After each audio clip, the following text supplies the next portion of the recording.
Now, World Polio Day, which is tomorrow, October the 24th, provides an opportunity to highlight global efforts toward a polio-free world and honor the tireless contributions of those on the front line in the fight to eradicate polio from every corner of the globe. This year's theme is Together, Let's End Polio. Now, every year, Rotary members work in partnership with the Ministry of Health, USAID, UNICEF to ensure the polio virus is forever eliminated. Our reporter Zainab Mohammed paints us a picture of the joint efforts being undertaken to eradicate the polio virus. Also tonight, Madam Sarah Bonaya, a commissioner of the Kenya National Commission on Human Rights, will have a discussion with me about other effects of drought that are hardly talked about. Stay tuned for that. Good evening and welcome to the program. In the headlines tonight.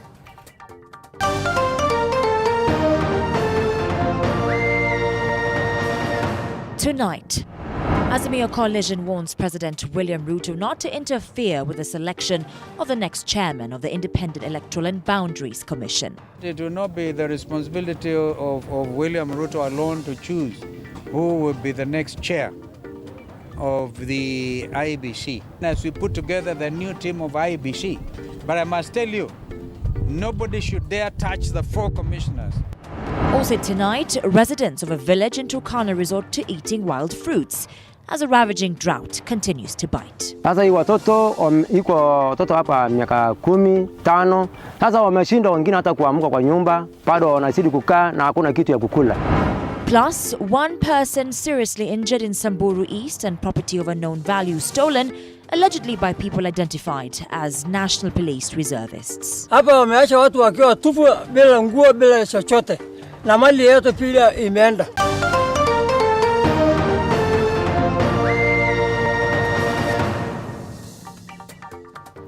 My name is Karen Karimi and Anwairimo is our sign language interpreter. Now, Wiper leader Kalonzo Musyoka's political future dominated the church service held in Kitui County, attended by President William Ruto, Deputy President Rigathi Gachagua, and a section of the Kenya Kwanza Brigade. The president, who spent the better part of Sunday in the former vice president and Wiper leader Kalonzo Musyoka's home turf, said he earlier had talks with Kalonzo for him to join the government, but Kalonzo insisted he is in the opposition to stay.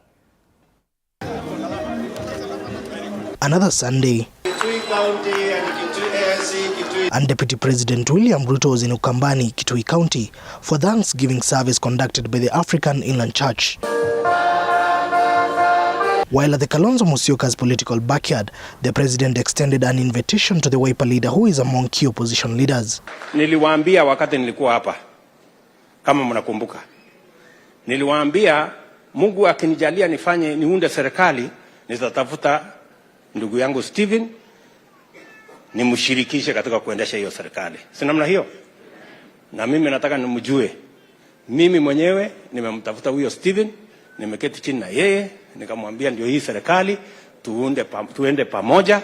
Akaniambia kwanza anataka kujaribu ya upinzani. Further revealing he had numerously placed the offer to the former vice president, but in a response to the offer, Kalonzo had insisted that he is staying put in the opposition. You know, there's a device called VAR. Ukiscore out of tune inakwambia hapana, kama ile hand of God ya Maradona. They didn't have it by that time. So, zinamna hiyo.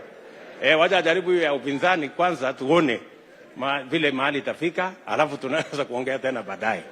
So there is no problem. Hata ya upinzani ni kazi pia. So there is no problem. Deputy President Rigathi Gachagua called on the people of Ukambani to join the government and not agree to be pulled into the opposition by Kalonzo Musyoka. Mashujadi tukafikiria amerudi. Jana tumemwona tena amerudi Homa Bay. We don't understand. Wale wetu Mlima Kenya, viongozi alikuwa anataka kupeleka kwa kuzimia, kumwambia bwana, tutaenda kwa hiyo mtu hadi kuenda. It's also your time to liberate yourself from negative politics. Ukambani leaders present at the event, led by Kitui Governor Julius Malombe, say they will work with the government of the day for the benefit of the Ukambani people. Na sisi wote tumetoka Kenya. Na yule kiongozi amekuja, lazima afanye kazi na yeye. We feel we are in your government.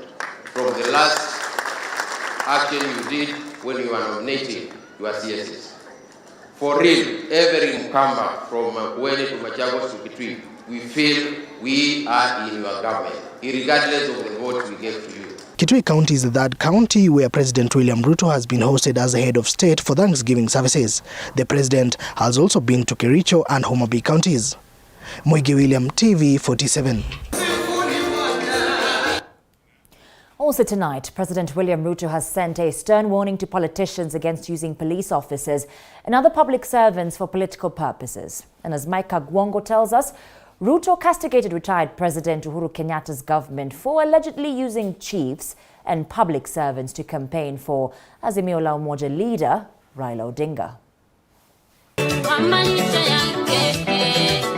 Speaking at AIC Township Church in Kitui County Sunday, President William Ruto stressed that his government will not use chiefs and county commissioners for political matters. Na tumesema ya kwamba hatutaki tena wafanyikazi wa serikali wafanye kazi ya siasa. Kazi ya siasa ni sisi wanasiasa na wale watu wetu. Kila mtu ako na watu yake. He said police officers are an important pillar of the country, but were initially used for political reasons. Na nafikiri machief, county commissioner, regional commissioner wameelewa. Mimi sitaki regional commissioner anisaidie kazi ya UDA ama Kenya Kwanza, hapana. Hiyo nitafanya na wengine. Mimi nataka regional commissioner, county commissioner na wale wengine watusaidie kufanya kazi ya serikali. Weka amani, hakikisha mwananchi yako na ID, hakikisha yule ambaye anataka mambo yake ifanyike, hiyo ndio kazi yenu. In his campaigns, President Ruto and the entire Kenya Kwanza alliance claimed that the Jubilee administration was using public servants to campaign for Azimio candidate Raila Odinga. Nobody should blackmail you. Nobody should intimidate you. Nobody should force you to run errands for any political party. You are servants of the people of Kenya. Last week, President William Ruto also declared that the DCI unit that was used by the past administration to allegedly kill Kenyans had been disbanded. However, Ruto has emphasized that his administration intends to serve all Kenyans, including those who did not support his presidential bid. The same way you are ready to work with me, I am also ready to work with you for the benefit of the electorate and the people of Kenya in Kitui and in the whole country. Mike Kagwongo, TV 47. Now, the Azimio coalition has warned President William Ruto not to interfere with the selection of the next chairman of the Electoral and Boundaries body, as changes loom at the commission ahead of Chairman Wafula Chebukati's exit, together with 2 other commissioners in January next year. The fighters say 4 commissioners who dissented against Chebukati in last year's poll is also gathering steam in the opposition camp, as Polio now reports. Is it a unanimous decision by the commission? The exit of IEBC Chairman Wafula Chebukati and 2 other commissioners, Abdi Gulie and Bolumoya, from the IEBC helm in January next year, declared as an impending vacancy in a Gazette notice by President William Ruto, has jolted political circles, with the Azimio camp telling President William Ruto not to interfere with the selection process of Chebukati's successor. It will not be the responsibility of William Ruto alone to choose who will be the next chair of the IEBC. Also at stake is the fate of 4 commissioners who dissented against Chebukati and 2 other commissioners in the August 9 general election, leaving Chebukati to declare Ruto president. As we put together the new team of IEBC, but I must tell you, nobody should dare touch the 4 commissioners who are continuing commissioners, because they showed in their own way their sense of professionalism and they were not afraid. We are looking for a referee. We are not looking for a member of your squad. We are looking for a person who will come and arbitrate between parties. Let us arrive at an individual whom you can also say, this guy, even at his worst day, he's likely to give us some 40% fair judgment. The one we got here was below even 10%. The Azimio camp has also raised concerns about pending by-elections, starting with the Bungoma senatorial election on December 8th, to be overseen by Chebukati before he leaves in late January. The by-election was occasioned by Moses Wetangula's election as Speaker of the National Assembly. Ask yourself why Chebukati would have wanted to carry out, instead of waiting for these by-elections to come together. Why did he push for December 8th? Just to make sure that he perhaps has some duty to perform, maybe to a friend, before he leaves office. It will be good to see, and I believe this is the fear of the executive, because these four, in conducting the by-elections, may let us into the details of what happened during the 2022 and August 9th elections. The battle to control IEBC comes after Kenya Kwanza dropped a motion to discuss the conduct of the 4 IEBC commissioners to allow the party to ventilate the matter first and decide the way forward. A fully constituted IEBC is expected to oversee the delimitation of constituency boundaries, an exercise that should be carried out in intervals of not less than 8 years or more than 12 years. Azimio wants the exercise halted until IEBC leadership issues are sorted out.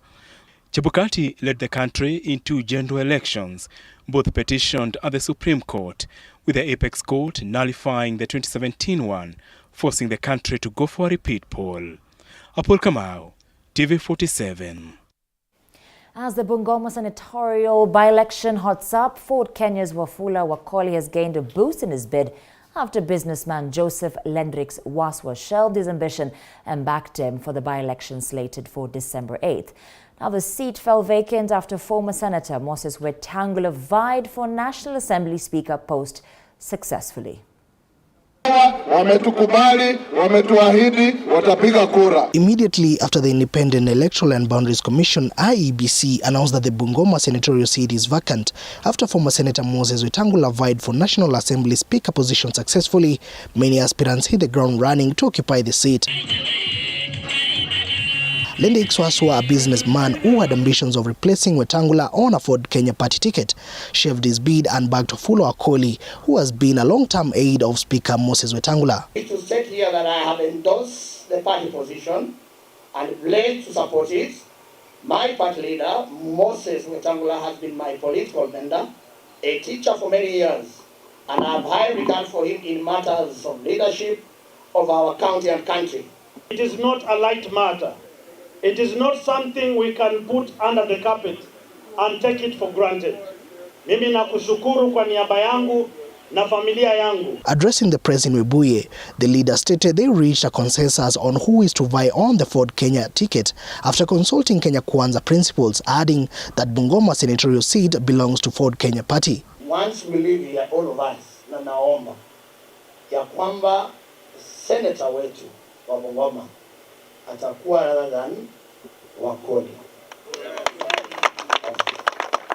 Wafula Wakoli is going to be our next senator, but for the youths who are here, na wale watu wangu wenye walikuwa wanataka mimi kuwa senator wa hapa, mimi am still young. The leaders have however urged former Bumula Member of Parliament Mwambu Mabonga to drop his bid and back up Wafula Wakoli. Kama ulishindwa kuongea bunge miaka 5, umekuwa na budget ya milioni zaidi ya milioni 700. Huko Senate, mahali vichwa vya watu viko timamu, watu wanasoma na kubukua vitabu. Ataweza hataweza? Hataweza. Mmoja peke yake, Mheshimiwa Dan peke yake. Kwa wabunge wote 9, yeye peke yake ana support Mheshimiwa Mwambu wa bunge. As at now, the vacant seat has attracted over 5 aspirants who yearn to fit in Speaker Moses Wetangula's shoe in the Senate.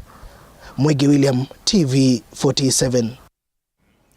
Now, a cross-section of families in Embu are now calling on the government to expedite investigations on police brutality, with over 50 cases reported within the last 3 years. Across the county, an independent medico-legal unit officer in Embu County, Doris Namu, said despite victims making formal reports, very little or nothing had been done by the investigating agencies.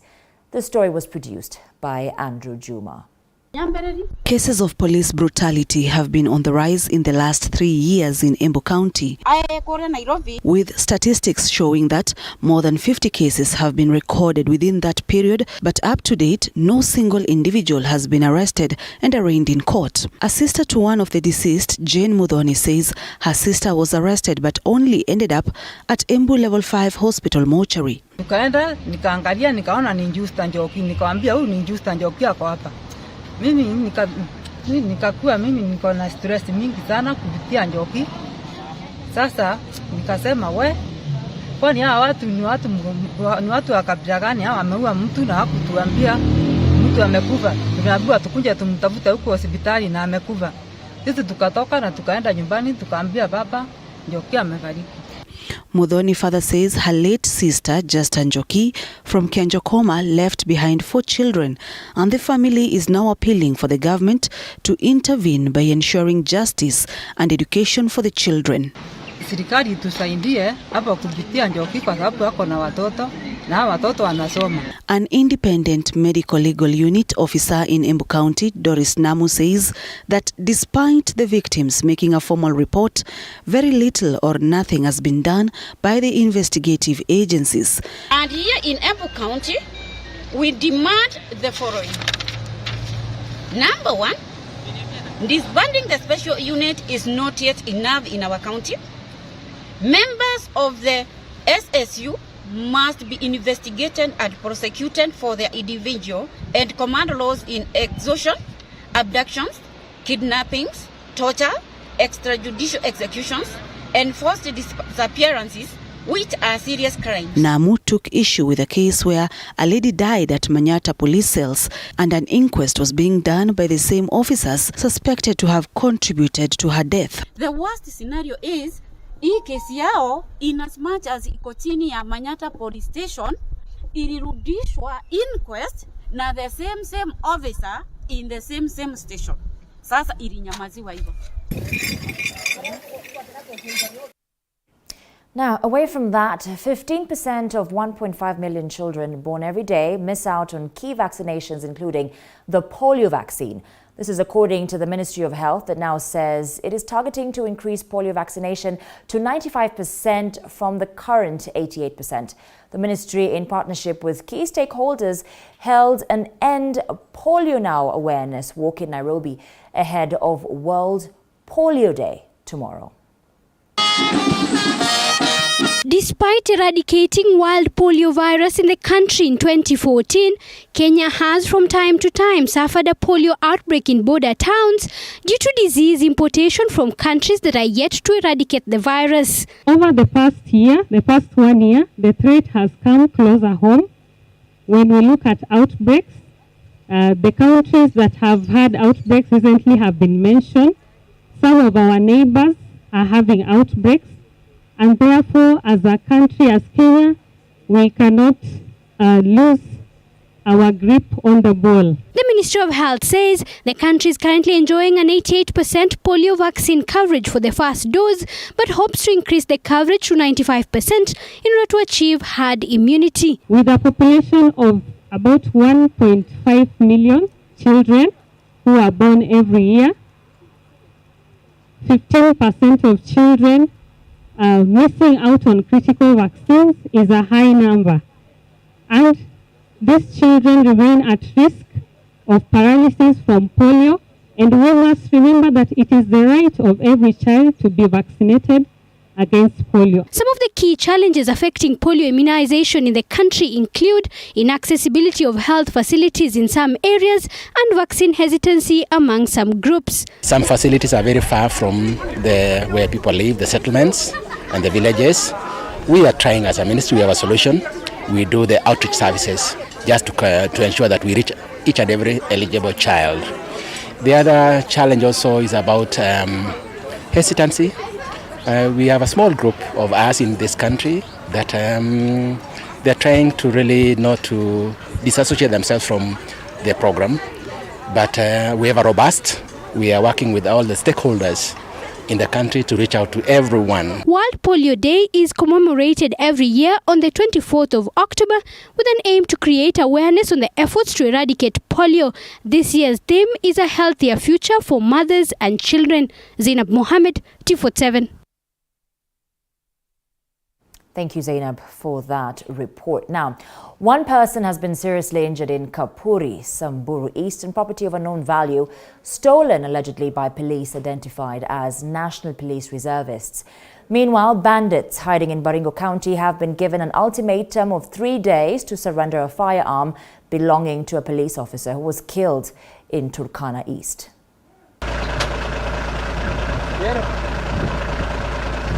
This is Kapuri in Tumodet, Samburu East in Samburu County. An attack on residents took place here on Saturday, which has forced some of them to flee from their homes. One person was seriously injured in the attacks. The herder was on his way to Arches Post for a livestock market. More than 30 camels and 160 goats were stolen. It is alleged that people belonging to the National Police reservists orchestrated the attack. Kuliko kuchukua jukumu ya kufuatilia ile mali yao. Ilikuja kwa sasa hao ndio wanabeba tena mali ya wananchi na instituti yote ya manyumba kubeba. Hakuna chochote wameacha hapa. Hapa wameacha watu wakiwa tupu bila nguo bila chochote. Na mali yote pia imeenda. Mbuzi milango 3 ilienda pamoja na ngamia sawa. Na wakaanza hata kupiga tena marisasi watu ndani ya hiyo kijiji. Na kulikuwa na KPR ambayo ni serikali. Asiji sasa kama ni serikali ya upande mmoja ama ni serikali ya watu wote. Jana serikali ilikuja kufuata waizi ambao waliiba ng'ambo ile na wakalete mali bandia. Kuliko kufuata hiyo nyayo ama kutumia wasee ambao wanaishi hapa waende kufuata nyayo, waliamua kuingia Manyata hii na kuchukua mbuzi na kuchukua pia ngamia. Mbuzi ambaye ilichukuliwa na ilikuwa inafuatiliwa mbuzi ambaye ilikuwa imeibiwa upande wa Isholo na nyayo zake zikapotelea hapo. So kutokezea ile uchunguzi ya mambo ya ripoti ya vile ilifika. Leo saa hii ndio nimetoka huko nimefika nikaangalia na hiyo mambo yote saa hii iko chini ya uchunguzi. Tuone tu kuwa tumeisaidia raia wapate mali sawa. Hii si mzuri, sisi hatusemi vijana wetu hawajaiba, lakini kulingana na sheria nafikiri polisi na watu wa NPR wameajiriwa na serikali kufanya kazi ya wananchi na sio kubagua kusema huyu ni Msamburu ama huyu ni Mturkana. Hawa wamepewa ruhusa ama wamepewa kazi na serikali kujaribu kuleta amani ama ku maintain law and orders in the community. And in Baringo County, bandits have been given an ultimatum of 3 days to surrender a missing gun that belonged to a police officer who was killed in Turkana East. TIT Deputy Commander says they have recovered 5 guns in an operation that was triggered from the death of 11 people, among them 8 police officers. Mashule zingine haijafunguliwa kwa sababu ya hiyo mambo ya usalama. So tungeomba kwamba kazi hiyo iendelee. Na isikuwe tu kazi ya wiki moja ama wiki mbili, bali iwe kazi ambayo ipangwe ya miaka 2 mpaka watu wetu wakae katika manyumba zao, walime mashamba mwaka 2 na mashule zetu ipate kuendelea. Na ningependa kuomba wananchi wote waweze kurejesha silaha iliyo mikononi mwao kwa serikali. Serikali pia ningeomba kuomba wale watu ambao walifurushwa mwakao, watu wa Makutani, watu wa Sinoni, watu wa Arabal waweze kurejeshwa nyumbani na wapate kupewa chakula. Hatua ikianza hivi nitaenda kunyenyekea kwao niwaombe tuongezee angalau siku 3 ama siku kadhaa, lakini tunataka ndani ya siku 3 hiyo bunduki iwe imefika Chemolingot. The operation that has been ongoing in Tiati will end tomorrow. Sharon Baranga, TV 47.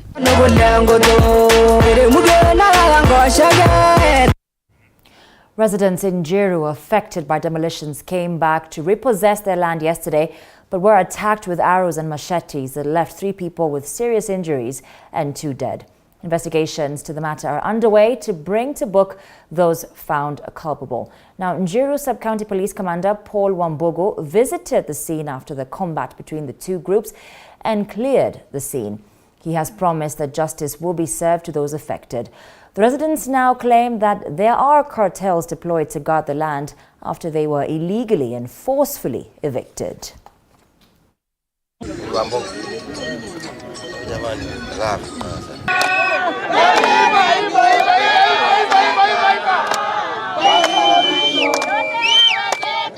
Nilikuwa na shamba hapa, nyumba yangu ilipomolewa ya 4.2 milioni, na wakati huo serikali ambayo imetoka mamlakani ikatuwekea curfew on Friday.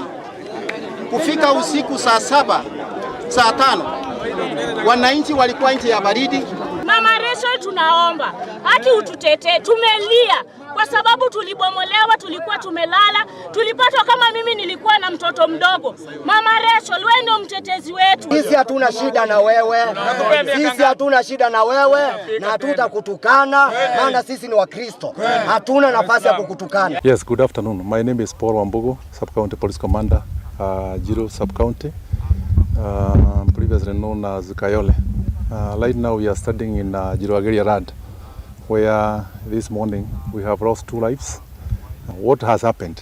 It should not happen in a Kenyan area at this hour. And we are promising that we shall do our level best. This area remain an area that requires total security. We shall not leave any stone unturned. Several people have been arrested and they are going to be charged with various offenses. Now, with various parts of the country experiencing severe drought, residents living in metropolitan areas across the country have not been spared by the ravages, with many now facing starvation. Collins Lusweti with a roundup of stories. Residents living in informal settlements in the counties of Machakos, Kiambu and Kajiado are reported to be starving and living in dire need of food as a result of the prolonged drought experienced in many parts of the country. The situation continues to worsen in these areas, with children unable to attend school due to extreme hunger. Machakos Deputy County Commissioner Dennis Ongaga says his office has already profiled all households affected by starvation in a bid to rescue the situation. He has, however, warned parents against keeping children at home on the account of hunger. Tafadhali, kama unajua mzazi atapeleka mtoto shule, kama unajua watoto mahali hawajaenda shule, leta ripoti kwa chief, assistant chief, kwa mwalimu wa shule, hata unaweza kuja kwa DO, unaweza enda kwa OCS umuone, tuweze kushirikiana ili tuweze kupata 100% return ya watoto kwa shule, tuweze kuendelea na masomo yetu. Also in Kirinyaga County, over 250 tea farmers under the umbrella of Kangaita Tea Factory have received dairy goats in a diversification program meant to boost farmers' earnings and end over-reliance on tea proceeds. KTDA Chair David Ichoho says the organization wants to encourage farmers to venture into other income-generating activities other than tea. Maanisha wakiwa wameshikana kama group wameweza kusomeshwa pamoja na wanapewa bosi 25 kwa group moja. Wale na wanapewa goat one he goat ambayo itasaidia. Kwa hivyo ni kumaanisha zote zitaweza kufika the 10 groups 25 each, actually 26 goats for 25. Hiyo moja ni ya kuzalisha zile zingine na watakuwa wanasoma, tutakaribisha wakulima wale wengine katika hii mpango ili waone ile manufaa iko katika hii upanuzi wa ukulima wa kufuga mbuzi. And residents of Nyambari village in Lari constituency, Kiambu County, are now living in fear after a series of armed robberies in the area. Yesterday night, robbers dismantled a power transformer before breaking into a compound owned by a businessman in the area, making away with vehicle spare parts of unknown value. Residents are now putting blame on security officers in the area for failing to avert the robbery activities. Lari Police Commander Adamson Furaha says one suspect is in custody as investigations continue. Hapa tumeanzisha uchunguzi wetu kuhusiana na hii kisanga imefanyika hapa, na ningehakikishia wananchi ya kwamba tunaendelea na hiyo uchunguzi na tunaamini ya kwamba tutapata hii watu. Collins Lusweti, TV47. Let's get sporty now. And Equity Hawks earlier today continued their impressive season after defeating Kisumu Lady Bucks 95-37 in the Kenya Basketball Premier League at the Nyayo Stadium Gymnasium. Now, the dull match saw Hawks dominate the first half as they led with 25 points before the break, before returning in the second half to finish the job and secure their victory. Cynthia Mawero, Melissa Akini and Hilda Ndegwa combined for 38 points for Hawks in the victory, as Janet Odhiambo recorded 14 points for Kisumu Lady Bucks in the losing effort. Meanwhile, in the men's Division 1 category, Blazers defeated Coastal Kings 69-56, while JKUAT Stray Cat thrashed Neosasa 65-52.